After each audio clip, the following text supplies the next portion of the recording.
Right. This is Lionel Snell. If you're hearing this, it's because you turned on the developer commentary for my latest game, my magnum opus really, called Walk.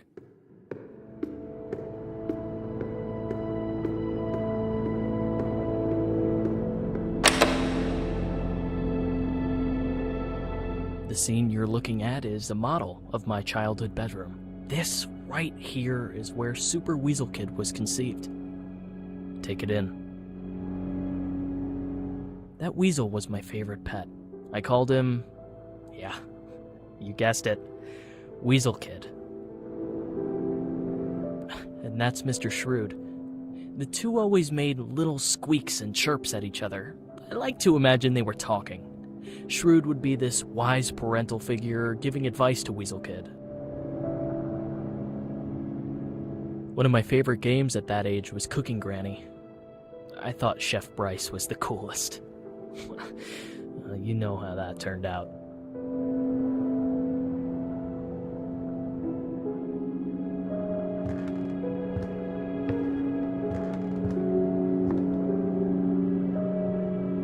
My original plan for Walk was to have it be an almost non-interactive experience, just allow the player to explore and contemplate. I did some market research.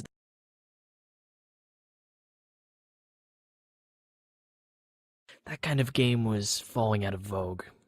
Not much money in it, so I jammed in some real gameplay. I thought that since this is about my life as a developer, why not show the player what it's like to make a game? I mean, this is like a way dumbed down version of the stuff I do, but to the average gamer it's a challenge.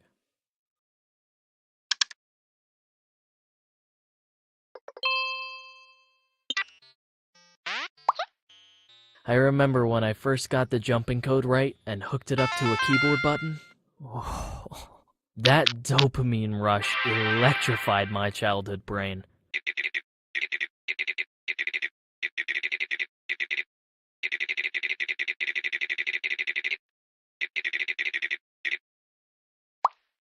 Irving came as part of the GameWorks package.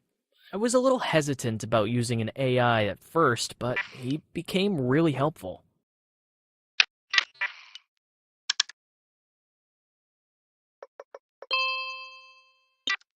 It didn't take long to realize how much I depended on Irving. He assured me that it was easy for him to come up with enemies and non-player characters for me, so I let him do his job.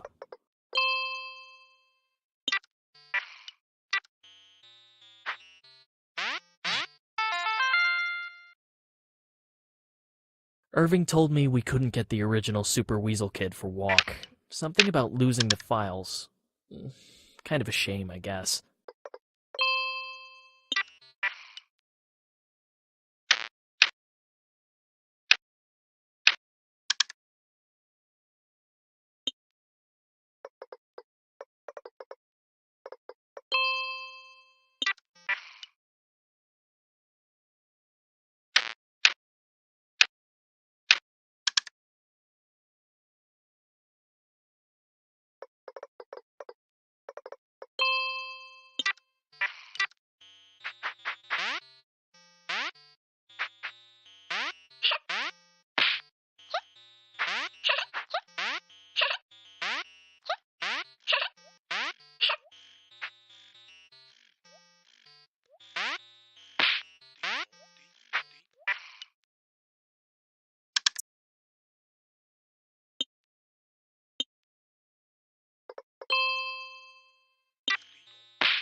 The success of Super Weasel Kid paralyzed me. I tried starting a few different games, but I kept comparing them to my big hit. What would people think if I put out something that was worse? That I had just gotten lucky the first time? That I'm a one-trick pony? Eventually I settled on making a sequel. Super Weasel Kid: Radical Road. I tried to learn guitar, but I couldn't motivate myself to practice. There was something about the immediacy of game development that I couldn't get out of that thing. Mr. Shrewd was getting older, both in Radical Road and real life. The older I got, though, the less I really cared.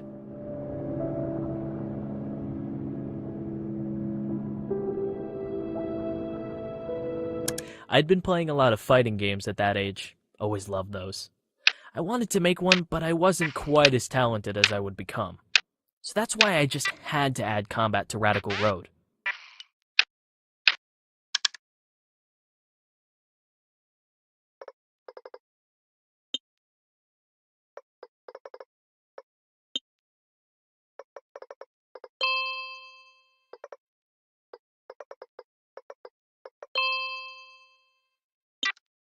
I thought it was just exhilarating to beat the shit out of that Grunda. But the critics really came down on me for that part. It left me feeling like I had no idea what people wanted. Radical Road was met with mixed reviews, and it made me panic. I resolved to put away Super Weasel Kid forever and try something new. To top it off, my shrew died. Weasel Kid actually escaped, if you can believe it.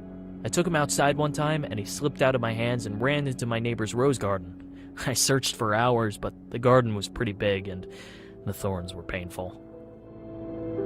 Mr. Shrewd was long dead at this point. Shrews just don't live that long.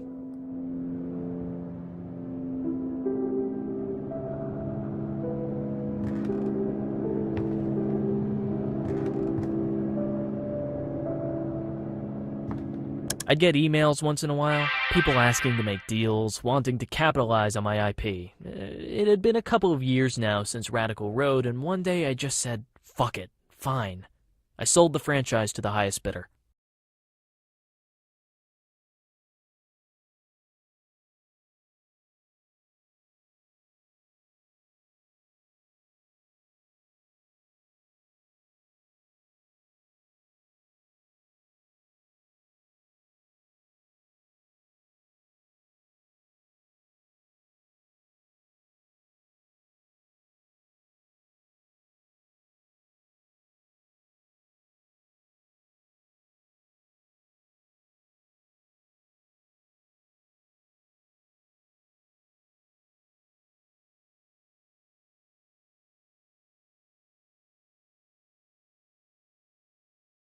When I saw what they did with Super Weasel Kid, I felt a little part of myself die. But I was 18 years old and loaded. It was actually one of the best years of my life. The next scene is based on my foray into larger scale game development. The plan? Make a fighting game. Not everyone remembers, but I started the Combat Arena franchise. Those guys working on it now merely inherited it. Okay, just jump a little bit higher. You're almost there. Anyways, as I was saying, I don't get nearly enough credit for starting one of the most popular fighting game franchises in history.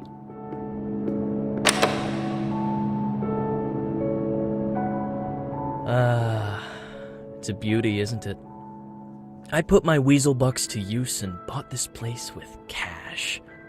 Then I hired a team.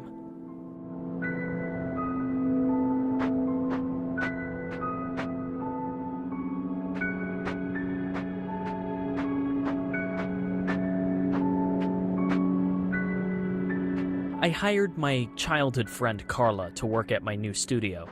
She was halfway through a degree in computer science, but I offered her a huge salary. Hard to say no to that.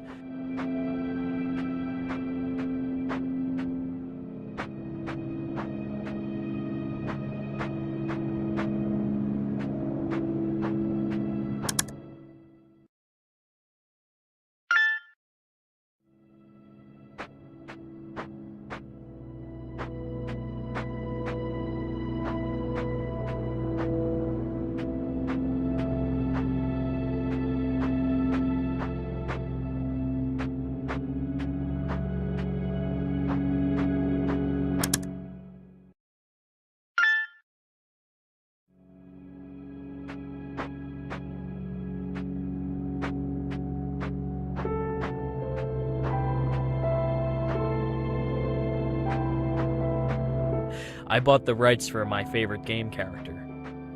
That is, my favorite character I hadn't made myself. Integrating Bryce into Combat Arena was harder than I thought. I had a lot of help from Irving.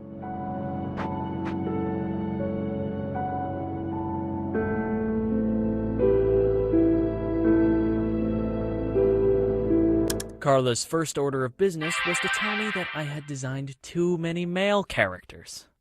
I tried to tell her that Steambot Willie was genderless, but she insisted. So I created Chandrell while she worked on Sato.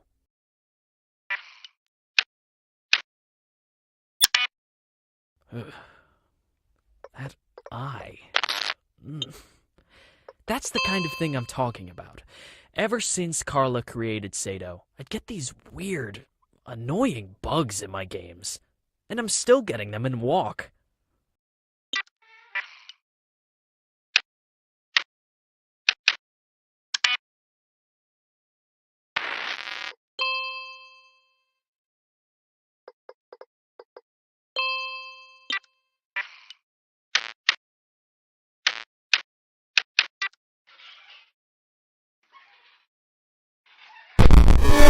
Not exactly sure what Carla did while she was creating Sato. She told me some mumbo-jumbo about pushing GameWorks to its limits. That character was eerie, to say the least.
Look at that door. That's exactly what it looked like in real life. Solid teak, hand-carved, gold nameplate. I was hiring people who were twice my age. I had to make sure they understood who was in charge. Making Combat Arena gave me my first glimpse into the, well, to be frank, the stupidity and immaturity of gamers. Every damn day, we got complaints about how this or that character was overpowered, underpowered, too boring. Ugh, I never wanted to work on a fighting game again. Fight!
I have to admit, though, coding the punches and kicks was everything I had hoped it would be.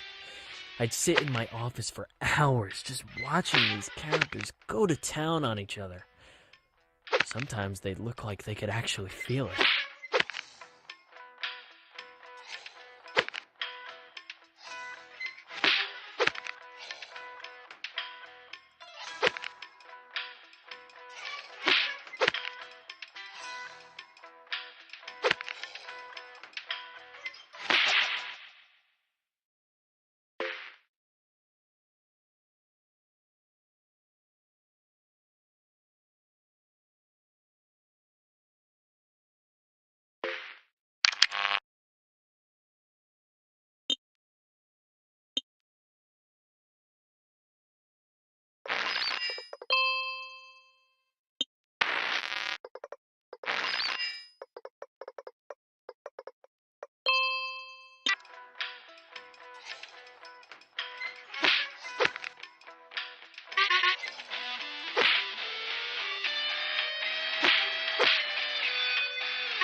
Ugh, God, it was such a relief to ship that game. I hated it by the end. But since my fingers had touched it, it turned to gold. I still had my contract with Game Funa, so I sold the franchise for another boatload of cash.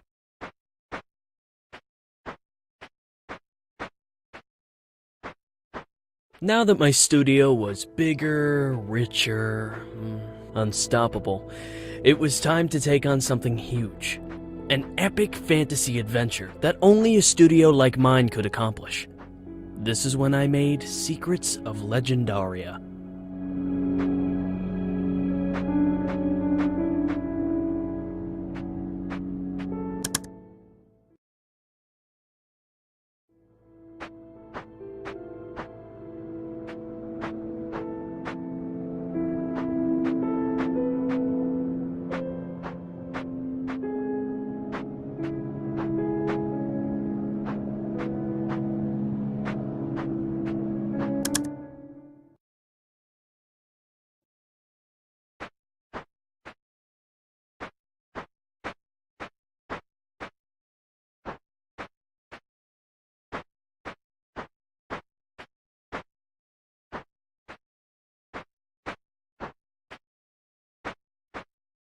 I had been pushing the team really hard to finish the game, but see? I rewarded them sometimes.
Carla and I were no longer friends. Actually, that might be putting it lightly. We hated each other. Her ego was just too big to stand in the shadow of my greatness.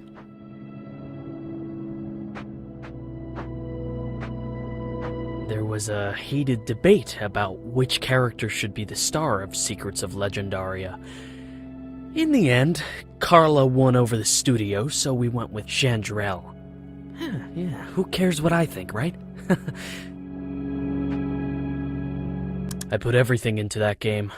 I hired the best programmers, the best designers. I burned through my fortune fast.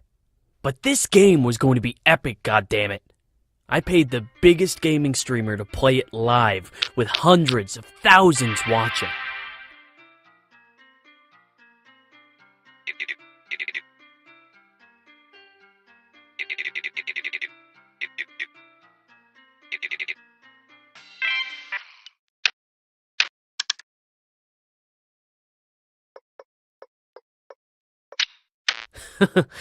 Yeah, you like that switch mechanic?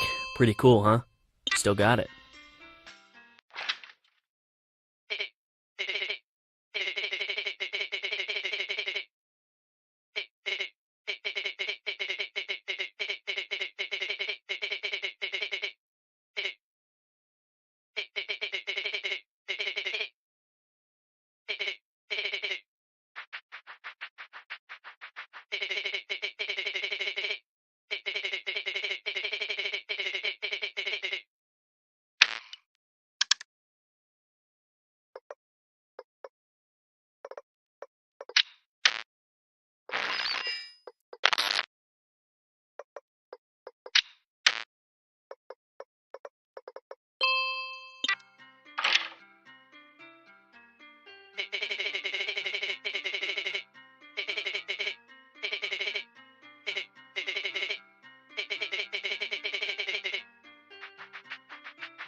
The stream had been going alright with the odd hitch or two, but things took a terrible turn for the worst right near the end. It was chaos.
Secrets of Legendaria bombed.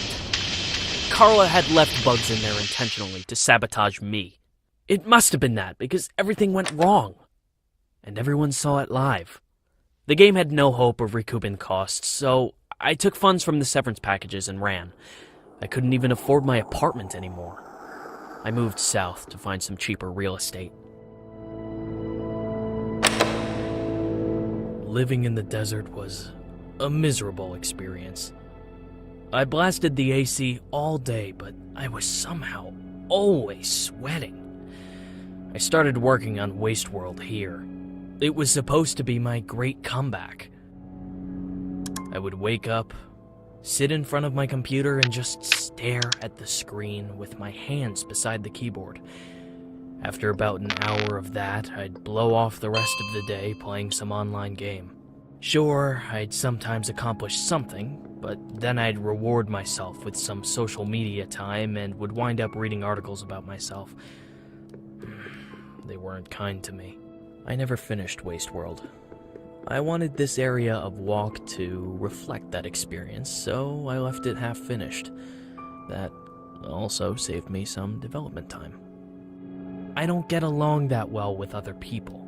Carla wasn't even a close friend, but I think she might have been my only one.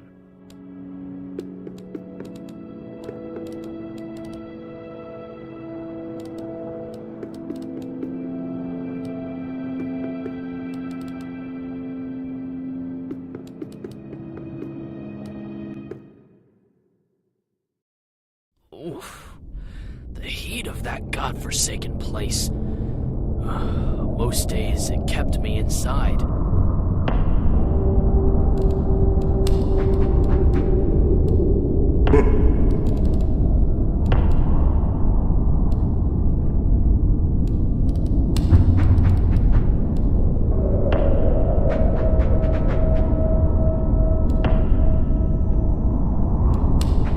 Somehow, the more I needed to finish that game, the more I avoided doing it. My parents would call every once in a while to ask how it was going, but I'd just lie.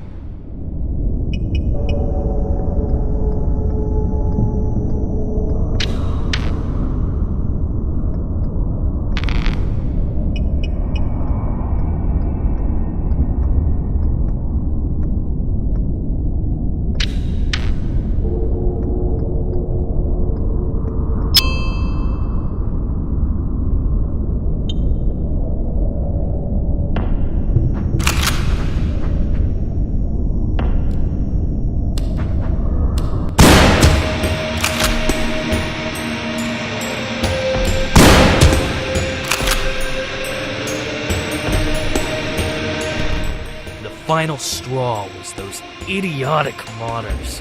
They took my half-finished game and made a goddamn mockery of it. Aliens in a post-apocalyptic Wild West. It made no sense. If I couldn't finish the game myself, I sure as hell wasn't going to let them do it for me.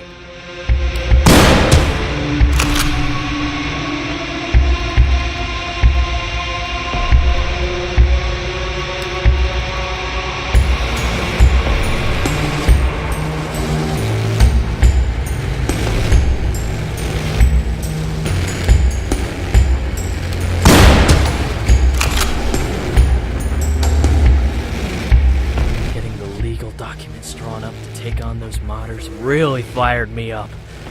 It was just what I needed to bring those lowlives to task. Those gormless basement dwellers were going to pay everything.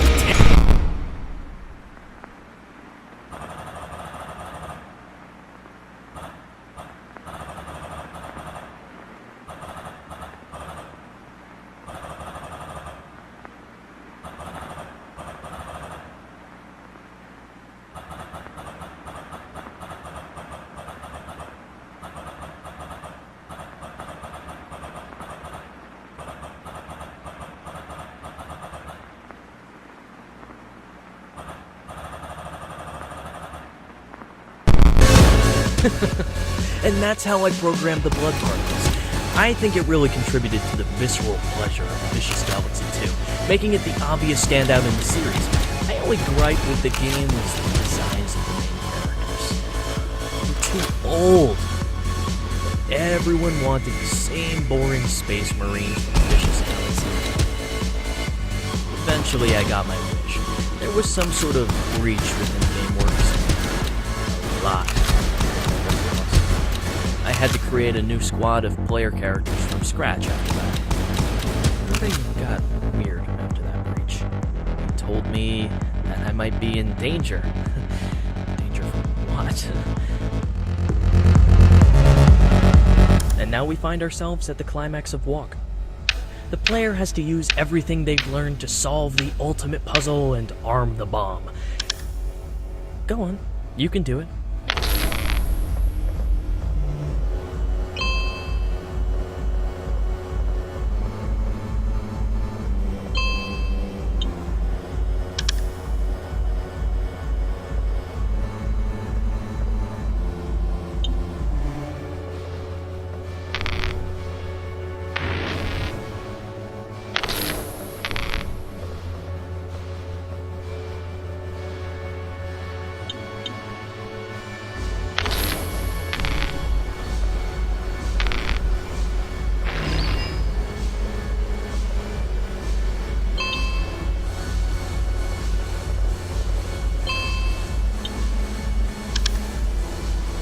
This probably looks daunting. Switches, those creepy eye things, and a splitter all in one puzzle. But it's the last one, I promise.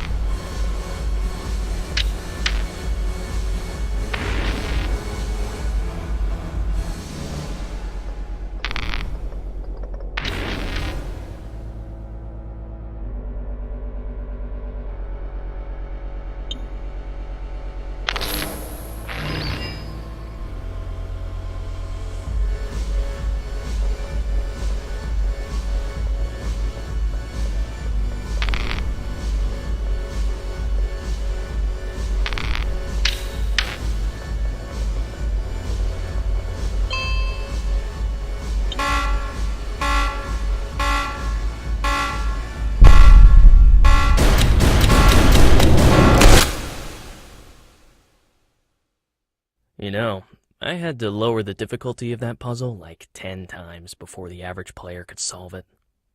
But great job, you figured it out. You win.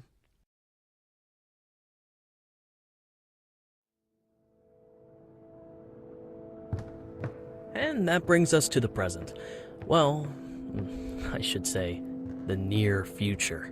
The other indie games coming out right now are crap, so Walk is a shoo-in for Game of the Year. This scene is a little glimpse into what's to come.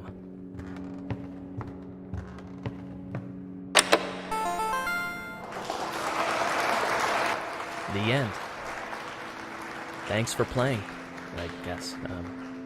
At this point, you just have to walk toward the white door frame and the credits roll. And, hey, I'm glad you turned on the developer commentary. I hope my story was as much an inspiration to you as it is to me. This is Lionel Snill, signing off. Did you get all that? Alright, good. Let's get out of here.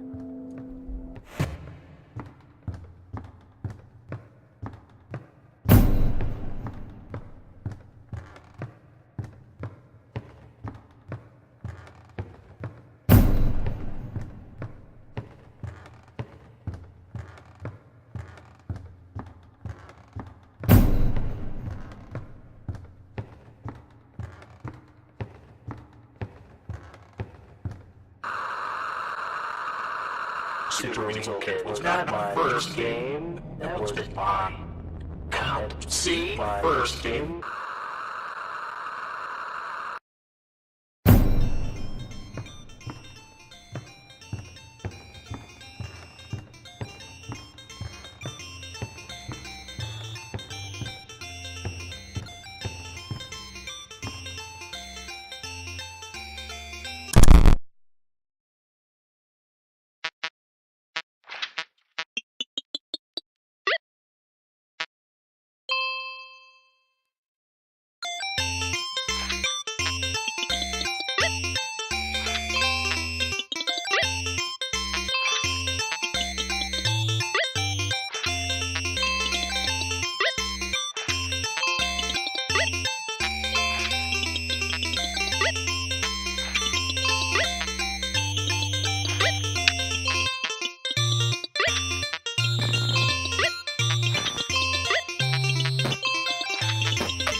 You